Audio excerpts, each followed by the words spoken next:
গাংচিল TV থেকে আপনাদের জানাচ্ছি শুভেচ্ছা। আগামী 1 আগস্ট থেকে মাস জুড়ে শুরু হবে শোকের মাস।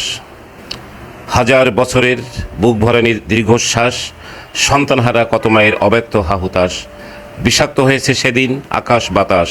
এই যে 71-এর গণহত্যা, এই যে 71-এর গণহত্যা নয়, এই যে 75-এর হত্যা যজ্ঞ আমার পিতার লাশ।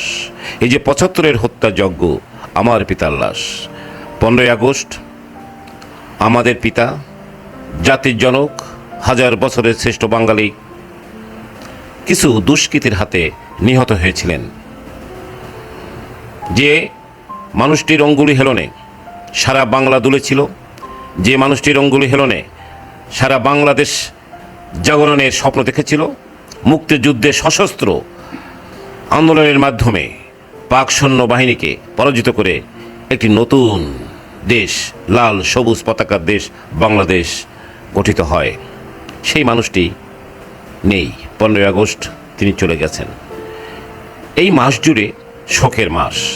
এই শোকের মাস নিয়ে আমরা কিছু কথা শুনব গাংচিল সাহিত্য সংস্কৃতি পরিষদের কেন্দ্রীয় মহাসচিব গ্রুপ ক্যাপ্টেন ডক্টর ইদ্রিস আলীর কাছে।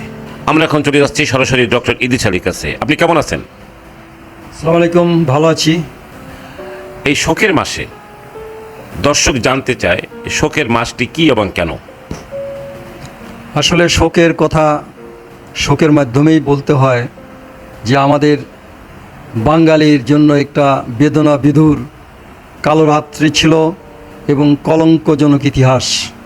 আপনি বলেছেন উপসংহারে যে জাতির পিতা বঙ্গবন্ধু শেখ মুজিবুর রহমান এবং তার পরিবারের প্রধানত সকল সদস্যকেই নির্মমভাবে হত্যা করা হয়। তখন তৎকালীন সেনাবাহিনীর কিছু বিপদগামী সদস্য এবং কিছু উচ্চাভিলাষী রাজনৈতিক নেতাদের প্ররোচনায় এই হত্যাকাণ্ড হয়েছিল এবং সেই হত্যাকাণ্ডের যে অপরিণীয় ক্ষতি, সেই ক্ষতি বাঙালি কখনো ভুলতে পারবে না। আপনি বলেছেন যে গাংচিলের তরফ থেকে আমরা আগামী 15 আগস্ট বা আগামী যে আগস্ট মাস সেটা আমরা কিভাবে পালন করব। আমরা আগেও এটাকে আমরা ঠিক সেভাবে গুরুত্বের সাথে স্মরণ করেছি, শোকের মাস হিসেবে আমরা পালন করেছি। এবং গাংচিলের যে বিভিন্ন শাখা রয়েছে, প্রায় 200 মতো শাখা বাংলাদেশে রয়েছে, যে আমরা ম্যাক্সিমাম শাখাতেই গত বছরও আমরা 15 আগস্ট সম্পর্কে আমরা অনুষ্ঠান করেছি।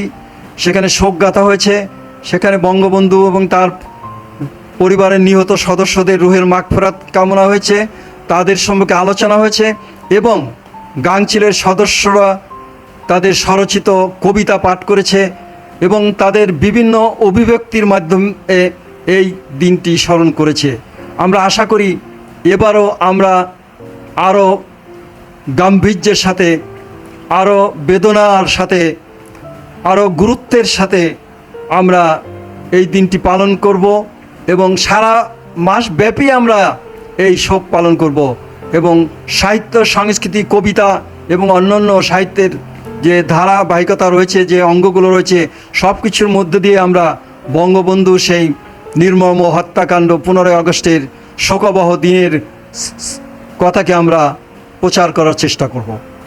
শোক থেকে শক্তি, শোক থেকে জাগরণ। আপনাকে অনেক ধন্যবাদ।